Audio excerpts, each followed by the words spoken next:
les Italiens, les Polonais, les Portugais, toutes les vagues antérieures, les discriminations et la xénophobie se sont arrêtées aux parents.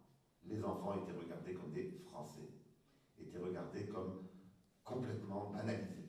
Pour la première fois dans l'histoire de notre société, nous avons une transmission transgénérationnelle du stigmate xénophobe.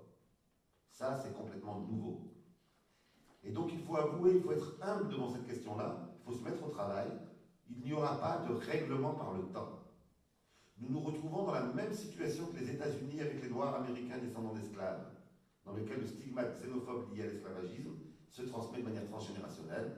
Nous pensions que c'était dans l'outre-Atlantique et que c'était uniquement lié à l'esclavage.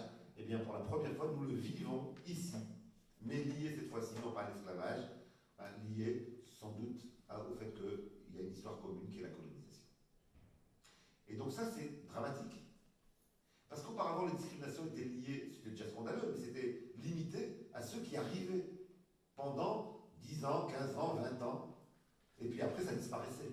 Là, vous pouvez être enfant, petit enfant d'un immigré maghrébin. S'il reste une trace de l'origine, vous avez des chances de vivre la discrimination.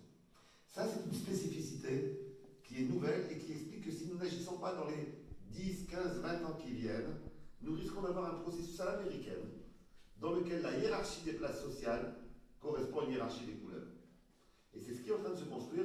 Et à chaque fois qu'on nous dit, nous ne sommes pas anglo-saxons, nous ne voulons pas du modèle anglo-saxon, ça me fait toujours sourire parce que dans le terme de processus sociaux, c'est ce qui est en train de s'installer. Et que je préférerais qu'on dise c'est ce qui est en train de s'installer et comment on fait pour agir, plutôt que de dire non, nous la France, on n'a rien à voir avec ça. Or, c'est ce qui est justement en train de se